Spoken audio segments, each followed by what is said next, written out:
आज के शो में अमरीकी ऐवान नुमाइंदगान का बानी पीटीआई की रिहाई के लिए जो बाइडेन को खत, पाकिस्तान का सख्त रद्द अमल।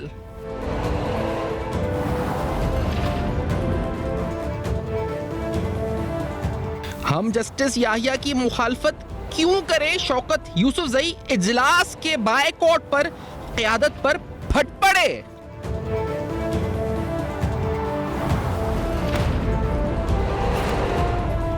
वजीर आला खैबर पख्तूनख्वा अली अमीन गंडापुर ने एक बार फिर एहतजाज की कॉल दे दी।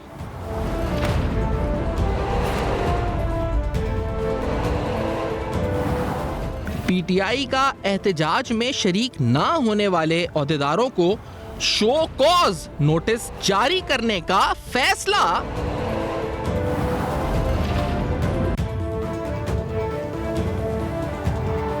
पीटीआई क़यादत का गैर मुतहरिक पार्टी अरकान और टिकट होल्डर्स के खिलाफ एक्शन नोटिस जारी।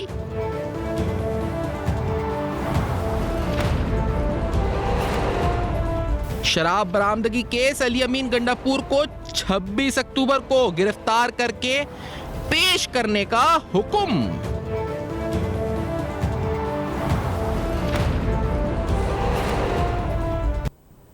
अस्सलाम वालेकुम। पस पर्दा हक़ाइक़ सनसनीखेज़ इंकशाफ़ात प्रोग्राम बेनकाब में हूँ आपके साथ सिफ़ान खान। नाज़रीन, पाकिस्तान तहरीक इंसाफ फॉलोअर्स पीटीआई के और आज सियासी हवाले से बड़ी खबर क्या थी? वो बड़ी खबर थी बुशरा बीबी की रिहाई। आज हमने देखा कि ये मनाजिर आए सामने और अब जो इत्तलात हैं उसके मुताबिक वो बनी गला से निकल के पेशावर की तरफ रवाना हो चुकी हैं। तो ये एक बहुत सिग्निफिकेंट डेवलपमेंट है। ऐसा क्यों है ये भी हम आपको बताते हैं, क्योंकि कल ही के दिन फैसल वाडा साहब ने एक टॉक शो में पहले जिक्र किया और उन्होंने कहा कि बुशरा बीबी आज के दिन रिहा हो जाएंगी। साथ में उन्होंने ये भी कहा था कि 26 अक्टूबर के बाद बानी पीटीआई जिनको कैद तन्हाई में रखा गया था उनकी मुलाकातों का सिलसिला शुरू हो जाएगा। और ये उन्होंने कहा था कि बुशरा बीबी की रिहाई एक डील की सूरत में होगी। तो आज जब ये हुआ, मामला सामने आया और बुशरा बीबी जिस तरह से रिहा हुई और उनके जो उस पर जब जो डॉक्यूमेंटेशन का प्रोसेस है वो पूरा हुआ, उसके बाद उनकी रिहाई हुई, बनी गला की तरफ आई। और उसके बाद अब इत्तलात है कि पेशावर, क्योंकि बीच में ही आई कि उनको कहा गया है कि आप लाहौर जाएँ, वहाँ से किसी तहरीक चलाएँ, लेकिन फिर यही इत्तलात अभी तक जो लेटेस्ट हैं वो ये हैं कि वो पेशावर की तरफ रवाना हुई हैं, जहाँ पर ऑफ कोर्स पाकिस्तान तहरीक इंसाफ की हुकूमत है। फैसल वाडा साहब ने आज एक और ट्वीट किया। इस ट्वीट में फैसल वाडा साहब ने कहा कि जैसे मैंने कल बताया था कि आज बुशरा बीबी रिहा हो जाएंगी, वो रिहा हो गई और कोई केस भी नहीं नया बना। वीआईपी तरीके से उनकी गाड़ियां भी अंदर जाने दी गई। जैसे बताया था कि बानी पीटीआई इमरान खान भी आज अपने वकीलों से मुलाकात करेंगे और 26 अक्टूबर से उनका जेल में रेगुलर मुलाकातों का सिलसिला शुरू हो जाएगा। और अल्लाह का शुक्र है, वो कहते हैं कि मैं तीर नहीं चलाता हवा में, कौम से मैं कुछ नहीं छुपाऊंगा। तो ये फैसल वाडा साहब ने दोबारा ट्वीट किया। उन्होंने कहा कि जैसा उन्होंने कहा था कि आज रिहाई होगी, वकला से मुलाकात होगी और 26 तारीख के बाद से ये मुलाकातों का सिलसिला शुरू हो जाएगा, बिल्कुल वैसा ही फैसल वाडा साहब कहते हैं हुआ है। अलबत्ता कल हमने देखा था कि जब इन्होंने ये बयान दिया था एक टॉक शो में, उसके बाद अजहर माशवानी जो पाकिस्तान तहरीक इंसाफ का सोशल मीडिया बाहर से बैठ के मैनेज करते हैं, उन्होंने मखसूस पीटीआई के फॉलोअर्स और पीटीआई के ट्रोल्स के लहजे में एक ट्वीट करके इसकी नफ़ी की थी। अजहर माशवानी ने इंतहाई सख्त लहजे के अंदर, जो नॉर्मली पीटीआई के जो गालम गलोच ब्रिगेड है, बद अखलाक, बद तहजीब, उसी लहजे में जिक्र किया और काजी के बदनस्ला फैसल वाडा पिछले साल तक भौंकता था, गलत इस्तेमाल किया और काजी के इमरान खान के लिबास के करीब के रिश्ते साथ छोड़ जाएंगे और गवाह बन जाएंगे। बुशरा बीबी ने सर उठाकर गैरतमंद अहलिया की तरह शोहर का साथ दिया और बदतरीन जेल काटी और तमाम केसेस का डॉक्टर मुकाबला किया। अब तमाम केसेस से जमानत मिलने पर यह घटिया जो है इसे डील के कह रहा है, और जबकि ये डील नहीं है। मजीद उन्होंने इंतहाई हार्श शब्द इस्तेमाल करते हुए मजीद उनको काजी के इनको जूते पड़ने और तारीख याद रखेगी।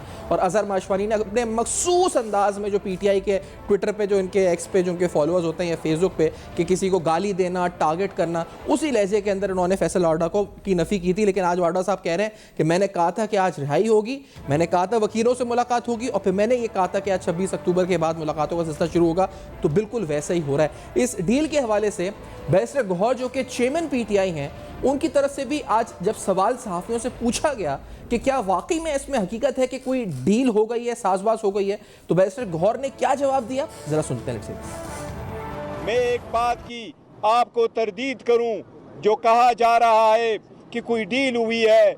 अगर डील कोई किसी तरीके से करना होता कि डील के नतीजे में रिहाई मुमकिन होती तो वो 9 महीने जेल में न रहती।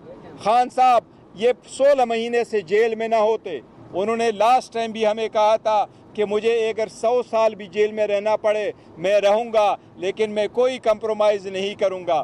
बीबी के जेल में इसलिए रखा गया था कि खान साहब पे प्रेशर डाला जाए, बीबी भी प्रेशर डाला जाए, लेकिन अल्हम्दुलिल्लाह वो सुरखरू होंगे। इंशाअल्लाह ताला खान साहब की भी रिहाई होगी, अदालत के थ्रू होगी, इंशाअल्लाह मेरिट पे होगी। किसी डील के नतीजे में कुछ भी नहीं होगा। इसलिए अल्हम्दुलिल्लाह कानून की पासदारी होगी और खान साहब की इंशाअल्लाह ताला रिहाई। नाज़रीन, ये बैरिस्टर गौहर ने भी नफ़ी की डील की, जी कोई डील नहीं हुई है। आज़म आशफानी ने अपने मखसूस लहजे में नफ़ी की डील की कि कोई डील नहीं हुई है, लेकिन इस वक्त फैसल वार्डा साहब ने कहा कि मैंने तो कल कहा था डील हो गई है और आज रिहाई हो गई है। VIP गाड़ियों में इस वक्त वो आई हैं और अब इत्तलात हैं कि वो पेशावर की तरफ मूव कर गए। तो इस पर गुफ्तगू मज़ीद करेंगे भी, लेकिन आपको बताते चलें कि आज बानी PTI से जेल में उनके वुकला की मुलाकात हुई और वुकला की इस मुलाकात का अहवाल, क्योंकि मुख्तलिफ जो रहनुमा बाहर आए तो उनकी तरफ से बयान तो किया गया, लेकिन एक ट्वीट की सूरत में जो नईम हैदर साहब ने की, नईम हैदर पंजूदा साहब जो वकील हैं बानी PTI के, उनकी तरफ से जो कहा गया वो अहवाल ज़रा सुने, अक्कासी सुने हालात की। वो कहते हैं कि इमरान खान ने कहा कि उन्हें पिंजरे में रखा गया है, पिंजरा खुलता है और बाहर निकाला जाता है। पिंजरे में रखा गया जो अल्फाज इस्तेमाल हुए, 12 से 14 घंटे बिजली के बगैर अंधेरे में कमरे में बैठे रहते हैं और दाढ़ी बड़ी हुई है। और उन्होंने कहा जी कि मुझे PTI वर्कर से फ़ख्र है और ये वो कदर, लेकिन असल में उन्होंने अहवाल ऐसा बयान किया जो वुकला बाहर निकले कि बहुत ही कोई एबनॉर्मल कंडीशंस में उनको रखा गया, जबकि हुकूमत इसकी बार बार नफ़ी कर चुकी है। मैं इसका जिक्र क्यों कर रहा हूँ, 26वें यानी तरमीम पर भी जो बयान आया है सामने मुख्तलिफ रहनुमाओं का, वो भी आपको बताते हैं। लेकिन पहले सलमान अकरम राजा साहब, जिनसे ये सवाल पूछा किसी सहाफ़ी ने कि बुशरा बीबी की रिहाई के वक्त पाकिस्तान तहरीक इंसाफ के मरकजी क़यादत या रहनुमा क्यों नहीं आए, तो ये बड़ा इंपॉर्टेंट सवाल है, क्योंकि PTI के अंदर बड़ी तनकीद जो लोग बाहर बैठे हैं वो कर रहे हैं कि आखिर रहनुमा क्यों नहीं आए थे वहाँ पर, या पेशियों में क्यों नहीं आ रहे। तो सलमान राजा साहब ने क्या कहा था इस बारे में, ज़रा सुने। लेट्स से केस बीबी की रिहाई के हवाले से बड़ा अच्छा, देखें कि केस कुछ भी नहीं था, ये बात बिल्कुल वाज़ेह है। जिस किसी ने भी इस केस की रुदात सुनी है वो जानता है इस केस में कुछ नहीं है। इंशाअल्लाह खान साहब की रिहाई है। अच्छा, कोई मरकजी क़यादत उनको लेने नहीं आई, क्या कहेंगे? नहीं, इन्होंने जानबूझ के किया, जल्दी की। हमें ये कहा गया था कि 3 बजे यहाँ आए, 2:30 बजे रोजगार यहाँ आनी थी, बल्कि 3 बजे आई। तो ये किसी तरीके से उन्होंने इसको अरेंज किया कि इसको जल्दी ला के जल्दी निकाला था। वो चाहते थे कि मतलब जानबूझ के सर। तो ये इन्होंने कहा जी कि टाइमिंग मिसमैच हो गई, इस वजह से कोई मरकजी रहनुमा वहाँ पहुँच नहीं सका। लेकिन शहबाज गिल ने आज से 1 दिन 2 दिन कबल ट्वीट करके पूरा ये कंप्लेन की सूरत में दर्ज किया कि किस तरह PTI की मरकजी क़यादत, MNAs, MPs, खैबर पख्तूनख्वा की हुकूमत बानी PTI की किसी पेशी में सामने नहीं आ रहे। जो शहबाज गिल के अल्फाज थे वो ये थे कि बिला तफसील सूरत हाल आज और कल दोनों दिन बानी PTI से मुलाकात और ज़ाती डॉक्टर से चेकअप की पिटिशंस की हाई कोर्ट में समाअत हुई। मेरी मालूमात के मुताबिक दोनों दिन एक भी काबिल ज़िक्र MNA और MPA मखसूस नशिस्तों वाली बहनें इन समातों पर मौजूद नहीं थे।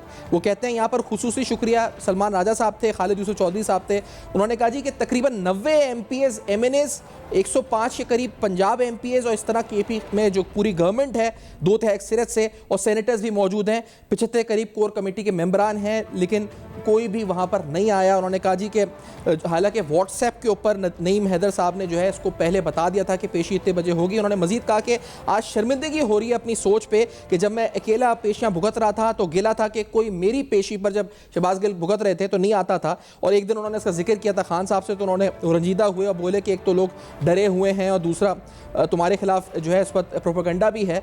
लेकिन वो कहते हैं कि मुझे क्या पता था कि यहाँ मैं क्या चीज़, मेरी क्या औकात, यहाँ तो कौम कौम के मोहसिन है जिनको कहते हैं बानी पीटीआई, उनको भी पेशी पर आने से लोग कतराते हैं। अच्छा, शहबाज गिल साहब अपनी जगह शायद दुरुस्त कह रहे हो, लेकिन शहबाज गिल ये ट्वीट पाकिस्तान से हज़ारों मील दूर बैठकर कर रहे हैं अमेरिका में, और गिला ये कर रहे हैं कि यहाँ पर MNA MPA नहीं आ रहे, और ख़ुद एक हफ्ते का कह के गए थे पाकिस्तान से, और पाकिस्तान से गए हुए उनको कई माह गुजर चुके हैं, वहाँ से बैठकर यहाँ के लोगों को कह रहे हैं कि आप पेशी में नहीं आ रहे, और ख़ुद उनमें इतनी हिम्मत, इतनी जुर्रत नहीं है कि पाकिस्तान आकर अपने मुकदमात या पाकिस्तान आकर अपने लीडर के साथ ही खड़े हो जाएं, और वहाँ से बैठ के तलकीन कर रहे हैं MNAs MPAs को कि आप लोग पेश नहीं हो रहे। 26वीं आईनी तरमीम के बारे में शोएब शाहीन साहब ने आज तस्करा किया कि क्या पार्टी की पॉलिसी उनकी है। 26वीं आईनी तरमीम के हवाले से शोएब शाहीन क्या कहते हैं, ज़रा दिखाते हैं आपको लोग। उनको सिर्फ बताया है, उनको तो ये 26 अमेंडमेंट का भी नहीं पता था। ज़ाहिर है उनके पास अखबार की एक्सेस नहीं है, उनके पास TV नहीं है, उनके पास कोई और जरिया नहीं है, ना हमारी मुलाकातें थी, आपको पता है। ये 26वीं आनी तरमीम के बारे में उनको बताया, और उसके नतीजे में याया अफरीदी साहब की अपॉइंटमेंट के बारे में भी बताया, तो उन्होंने अफसोस का इजहार किया। और दूसरी बात, जो मौलाना फजल रहमान साहब का भी पूछा उन्होंने कि जी उनकी पार्टी ने वोट दिए कि नहीं दिए, वो भी हमने बताया कि जी उन्होंने उनको वोट दिए हैं। और एक और अहवाल है नईम हैदर साहब की ट्वीट, अगर दोबारा हम दिखा सकें, जिसमें वो उसके सेकंड पैरा में कहते हैं कि 26वीं आईनी तरमीम पर यही बात कहते हैं कि बानी पीटीआई ने अफसोस का इजहार किया, इस मुल्क से जमहूरियत ख़त्म कर दी गई है, यह आइन पर हमला है। और जो बातें इससे पहले हामिद खान साहब भी कह रहे थे कि ये अवाम बाहर निकलेंगे और मुसीबतें बर्दाश्त करेंगे, और वकला के जो उन्होंने मीडिया से गुफ्तगू हुई उसमें भी इसका जिक्र किया। तो अब डेफिनेटली पीटीआई एक बहुत बड़े डायलेमा में है। वो क्यों है?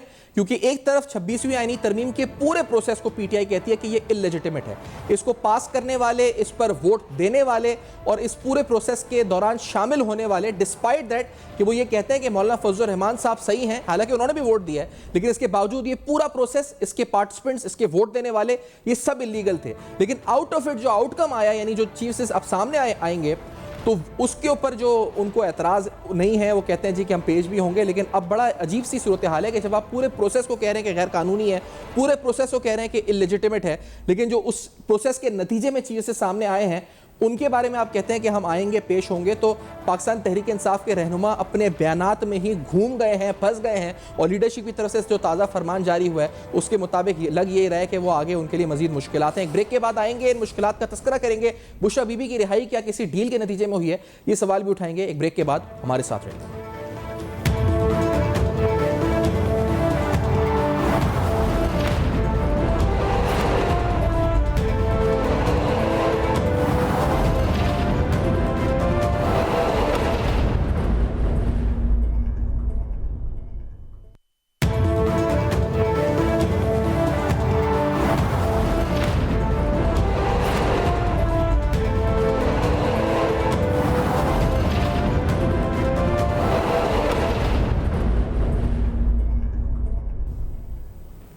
Welcome back. आप देख रहे हैं बेनकाब। कुछ अहम तरीन सवालात, बानी पीटीआई, उनका अहवाल, आज वकला से मुलाकात और बुशरा बीबी की रिहाई, ये अहम तरीन सवालात। महमूद मौलवी साहब प्रोग्राम में साथ मौजूद हैं, सीनियर सदस्यदान हैं प्रोग्राम में, उनसे जानते हैं कि आखिर मामला हो क्या रहे हैं, खिचड़ी क्या पक रही है। मौलवी साहब बहुत शुक्रिया, आपने प्रोग्राम में ज्वाइन किया। बुशरा बीबी की रिहाई क्या किसी डील का नतीजा है? बिस्मिल्लाहिर्रहमानिर्रहीम। जी, ये मैं कहूँगा बिल्कुल ये आप सही कह रहे हैं, डीली का नतीजा है। उसकी वजह यह है कि देखें, मेरे ख्याल से पार्टी के बहुत सारे लोग जो है वो डील चाहते हैं, और उनके लिए एक लीडर की इस वक्त ज़रूरत है। उसकी वजह यह है कि कोई ना कोई तो लीड करे। उसकी वजह यह है कि देखें, जितने इस वक्त चेयरमैन या प्रेसिडेंट आ रहे हैं वो जो है एतबार के काबिल भी नहीं रहे हैं। पार्टी के अंदर ही उनके ऊपर काफ़ी अगेंस्ट चीज़ें चल रही है। तो मेरे ख्याल से Bushra Bibi is the best bet to lead the party, और मैं कहूँगा कि ये पार्टी के मफाद में भी है कि वो लीड करें।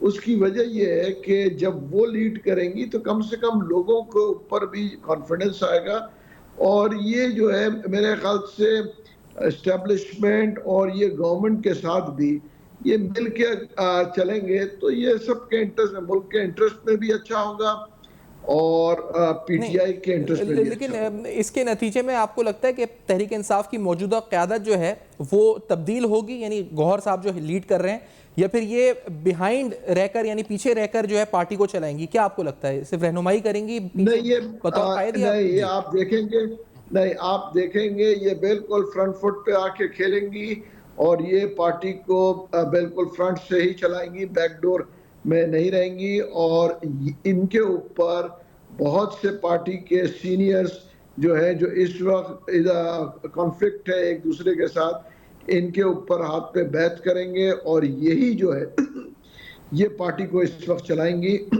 जब तक खान साहब जो है बाहर नहीं आ जाते, जो कि इस वक्त मुमकिन नहीं है। तो इसलिए जो है बुशरा बीबी ही पार्टी को लीड करेंगी। इसलिए अगर आपने देखा कि आज ये लाहौर से केपीके गई है ताकि केपीके का भी कंट्रोल वो संभाल ले, क्योंकि केपीके एक वाहिद प्रोविंस है जो कि पीटीआई के इस वक्त हाथ में है, तो उसकी भागदौड़ संभालना भी ज़रूरी है। तो इसीलिए जो है वो केपीके रवाना हो चुकी है, बल्कि केपीके पहुंच चुकी है और वो अब पार्टी के सारे लीडर्स से मिलेंगी और इंशाल्लाह बहुत जल्द आप ये खबर सुनेंगे कि she will be leading the party. अच्छा, लेकिन ये महमूद साहब ये बताएं कि ये जो आपने कहा ना कि शी इज़ सेफ बेट, तो वो क्यों है? खान साहब की बहनें भी तो थीं कि वो भी गिरफ्तार हैं, और क्या दे were not a safe bet और any other option in the party? यानी चले अली अमीन गंडापुर तो बहुत बार बल्कि उनको कहा ही जाता है कि ही इज एस्टैब्लिशमेंट्स बॉय या he is a good boy for everyone, तो वो क्यों नहीं थे? अली अमीन गंडापुर क्यों नहीं थे? Was the right choice? क्योंकि वो धोखा दे चुके हैं पार्टी रहनुमाओं को, कई बार, एक बार आए गायब हो गए, 2 बार गायब हो गए।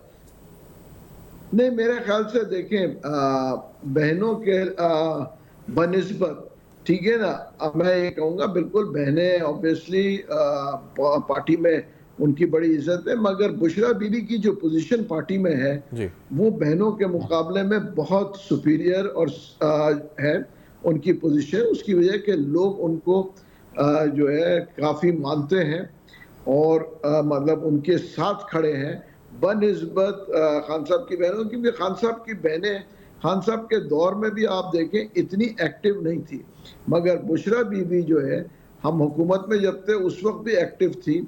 तो अगर उसको मद्देनजर रखा जाए तो मेरे ख्याल से she is a better bet for PTI than the sisters. ये मेरा पीटीआई के लिए हो सकती हैं बेटर बेट, लेकिन for in terms of national interest, establishment, आपकी रियासत, आपकी हुकूमत और ख़ास तौर पे कौमी मफाद के लिहाज से, तो ये एक सेफर बेट है बुशरा बीबी, क्योंकि मुसलसल इंतशार की सियासत हुई है, 9 मई हो या उसके बाद वाक़यात हों, कभी एहतजाज की कॉल, कभी धरने की कॉल, कभी ये बंद, कभी वो बंद, कभी एसटीओ कॉन्फ्रेंस सबोताज करने की कोशिश, तो क्या वो she is a safer bet for all other stake holders as well? जी, मैं कहूँगा she is a much safer bet for everybody. और अब वो काफ़ी मतलब देखें 9 महीने उन्होंने जेल में रह के उधर मुलाकातें भी हुई है लोगों से और समझदारी की बातें हुई है, तो उनके भी समझ में आ गया कि देखिए आगे जब चलना है और मुल्क को लेके चलना है और पार्टी को लेके चलना है तो मुफाहमत कोई ना कोई तरीका तो होगा ना। उसकी वजह देखें जो लास्ट इनका था कि जी चीफ जस्टिस के कंट्रोल करना चाह रहे थे, वो भी वो बेसिकली पीटीआई लूज कर चुकी है, आपके सामने है। क्योंकि देखिए हर चीज जो है प्रूफ, डॉक्यूमेंटेड प्रूफ हो गया ना कि देखिए इस वक्त जो वो बेट कर रहे थे कि जी आप चीफ जस्टिस आएंगे और वो इनको सपोर्ट करेंगे, तो I think they have lost that battle also. और उसको मद्देनजर रखते हुए लेकिन महमूद साहब ये बताएं कि उन्होंने वो तो they have lost the battle, लेकिन वो एक नया महाज शुरू कर रहे हैं against the new chief justice. Apparently जो स्टेटमेंट्स आए हामिद खान साहब की, आज जो वकला बाहर निकले, नईम हैदर साहब, उन्होंने कहा जी कि बानी पीटीआई ने अफसोस का इजहार किया इनके इस पूरी तरमीम पे, जमहूरियत ख़त्म कर दी गई, आइन पर हमला है। शोएब शाहीन ने कहा जी कि अफसोस का इजहार किया, अफसोस बल्कि इस बात पे भी किया कि मौलाना फजल रहमान ने वोट डाल दिया। तो जब वो ये कह रहे हैं कि पूरे प्रोसेस पे अफसोस है, तो जस्टिस याहिया आफरीदी को तस्लीम करेंगे इमरान खान साहब? जी बिल्कुल, मेरे ख्याल से बल्कि अगर आप देखेंगे सारे एसोसिएशन ने उनके तारीफ भी की है और उनको तस्लीम भी किया है। और देखिए जो लफ्ज है ना अफसोस होता है, ये तो बहुत नॉर्मल चीज है ना, मतलब दिल में अफसोस और ये ताज़ियत के पैगामात तो मतलब एक दूसरे को आदमी देता है। वो उसकी वजह ये है कि कुछ ना कुछ फेस सेविंग तो चाहिए। पीटीआई के लोग ये तो नहीं कह सकते कि जी खुशामदीद, तो वो थोड़ा बहुत तो देखें फेस सेविंग के लिए उन्होंने, मेरे ख्याल से उनका हक भी बनता है कि वो कहें कि जी बड़ा अफसोस हुआ और कानून की बालादस्ती होनी चाहिए वगैरह वगैरह। मैं ये कहूँगा कि ये तो पॉलिटिकल स्टेटमेंट्स तो आप देखे आते रहते हैं। अली अमीन गंडापुर साहब का भी स्टेटमेंट था कि जी अब हम दोबारा आएंगे, तो जब उनसे पूछा गया डेट तो उन्होंने कहा फिर बताऊंगा। तो इस वक्त जो है ये देखिए, ये चीजें तो देखिए अगर आवाम को नहीं बताएंगे या कोई स्टेटमेंट नहीं देंगे एज अ पॉलिटिकल पर्सन, ये मेरे ख्याल से जो है नॉर्म्स में चलता है। क्योंकि अगर पॉलिटिकल आदमी कोई भी हो और वो कोई भी स्टेटमेंट ना दे और वो बिल्कुल स्ट्रेट जवाब देना शुरू करे, तो वो मेरे ख्याल से कौम उसको एक्सेप्ट नहीं करती।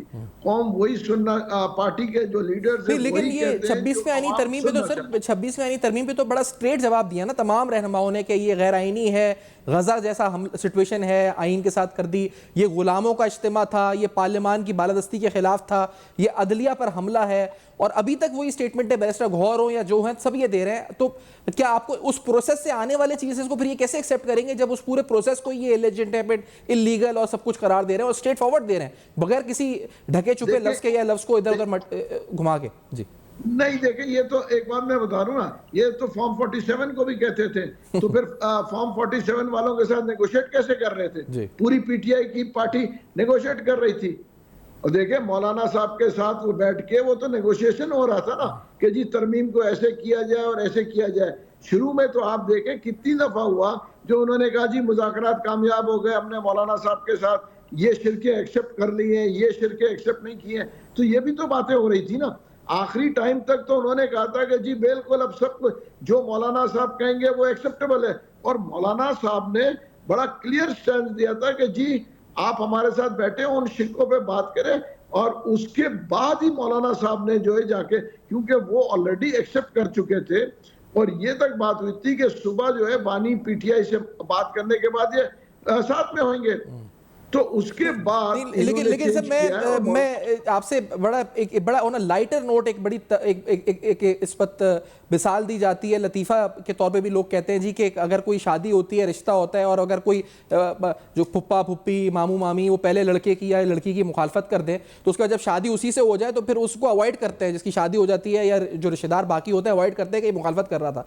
लेकिन आप कह रहे हैं सियासत में ये उसूल नहीं चलता, पहले मुखालफत की आईनी तरमीम की, जिन्होंने आईनी तरमीम की उनकी मुखालफत करी, पूरे प्रोसेस की मुखालफत करी, वोट देने वालों की मुखालफत करी, और अब उस आईनी तरमीम के तहत बनने वाले चीजें को ये एक्सेप्ट कर लेंगे, और वो उनको एक्सेप्ट कर लेंगे जो चीजें। जी बिल्कुल करेंगे, और आप देख लेंगे चीफ जस्टिस को सब एक्सेप्ट करेंगे और बड़ी खुशनुबी से एक्सेप्ट करेंगे। उसकी वजह यह कि एक स्पॉटलेस आदमी को चीफ जस्टिस बनाया गया है। अगर आप देखें हर आदमी उनकी तारीफ कर रहा है। और एक और चीज इंपॉर्टेंट है कि जिस सूबे से पीटीआई का कंट्रोल है वो उसी सूबे से उनका ताल्लुक है। सही, ठीक है। और ये भी एक इंपॉर्टेंट फैक्टर। लेकिन सर ये जो इनकी स्टेटमेंट्स हैं, जब ये चीफ जस्टिस भी तो एक इंसान है, उनके अंदर जो यानी जब ये एक किसी आर्मी चीफ की तैनाती को कंट्रोवर्शियल बनाने के लिए इन्होंने इस्लामाबाद धरने और क्या क्या किया, अभी पूरा जो प्रोसेस था चीफ की अपॉइंटमेंट का, वी नो दैट कि 26वीं आईनी तरमीम पे जो पूरी सियासत थी दैट वाज टू बेसिकली एक उसमें एक पत्थर डालने की कोशिश थी, रुकावट डालने की कोशिश थी।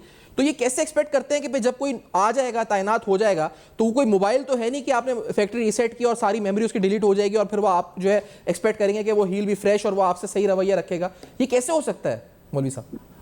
नहीं देखिए, ये ऐसे हो सकता है कि उन लोगों को भी पता है कि उनकी मजबूरियां हैं पॉलिटिकल स्टेटमेंट्स देने की, और कोई भी देखे पीटीआई इस हद तक आगे जा चुकी थी, तो अगर वो उसके ऊपर अगेंस्ट में स्टेटमेंट्स नहीं दे तो आप एक्सपेक्ट क्या कर रहे हैं, आवाम का रिएक्शन आएगा।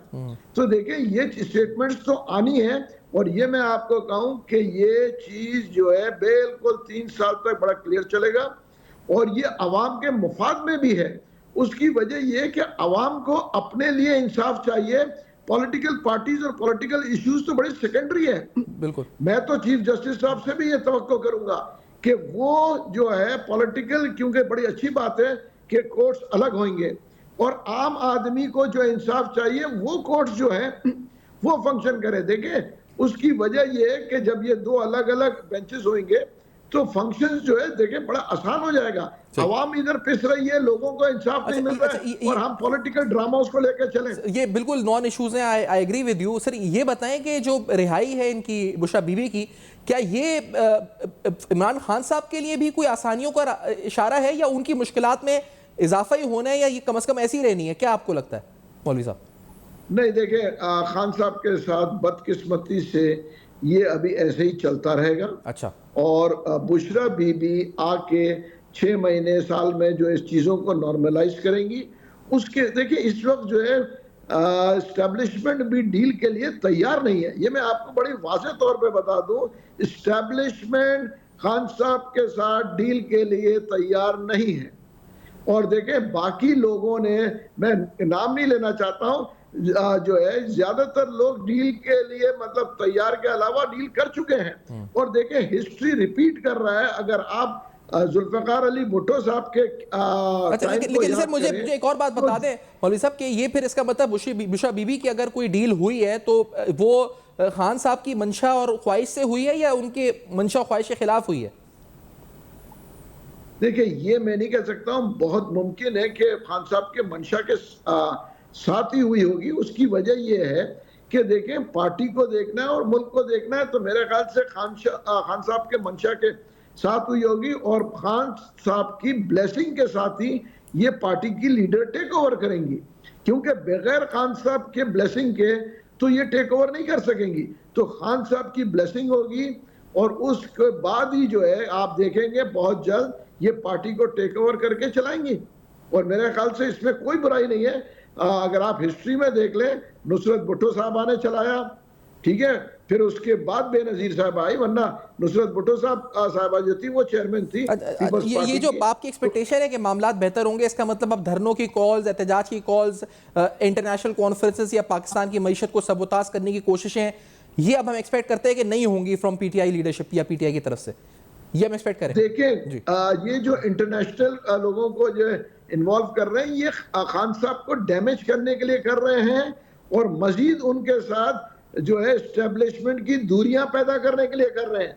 ये पीटीआई के वो लोग हैं जो कि बाहर मजे उड़ा रहे हैं, बैठे हुए हैं, और ये एस्टेब्लिशमेंट को और खान साहब को दूरी की तरफ लेके जा रहे हैं और वहां पे बैठ के कह रहे हैं कि सर हम तो आपके साथ हर चीज के लिए तैयार है, ये देखें ये कर रहे हैं। ये मेरे ख्याल से ये खान साहब के दुश्मन है, जो कि आपको लगता है मौलवी साहब खान साहब को किसी दुश्मन की जरूरत है या उनकी अपनी जबान या उनका अपने अंदाज ही उनकी दुश्मनी है? क्योंकि आपको नहीं लगता कि एससीओ कॉन्फ्रेंस किसी बाहर से बैठे शहबाज गिल ने कॉल की होगी या अजहर माशवानी ने?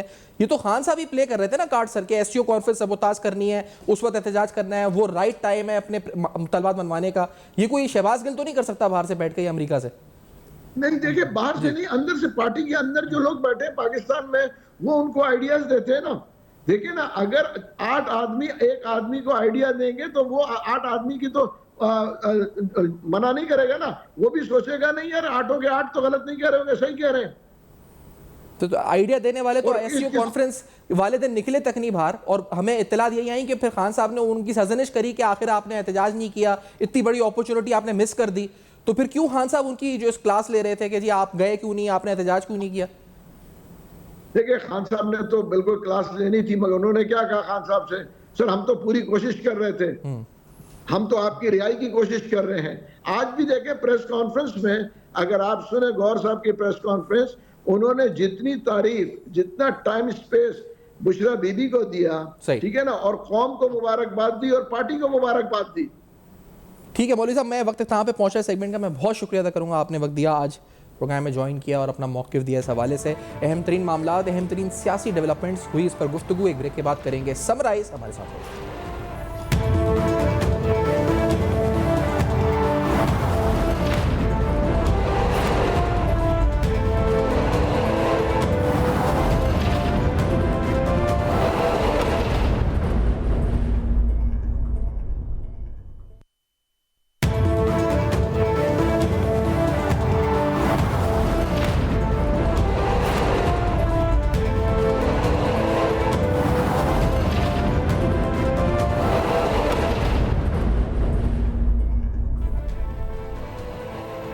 Welcome back. आप देख रहे हैं बेनकाब अहम तरीन सवालात। बुशरा बीबी की रिहाई क्या किसी डील का नतीजा? बानी पीटीआई का अपना मुस्तकबिल, पाकिस्तान तहरीक इंसाफ का सियासी मुस्तकबिल और उनकी सियासी हिकमत अमली खास तौर पर 26वीं आइनी तरमीम के हवाले से ज़ेर बहस आई। हमने ये भी जानने की कोशिश की कि इस डील के नतीजे में क्या बानी पीटीआई के लिए मुस्तकबिल में कोई नरमी हो सकती है। अहम तरीन सवालात उठाए, जवाब ढूंढने की कोशिश की, फीडबैक दीजिएगा ज़रूर, देखते रहिएगा। अब तक अपना बहुत ख्याल रखिएगा।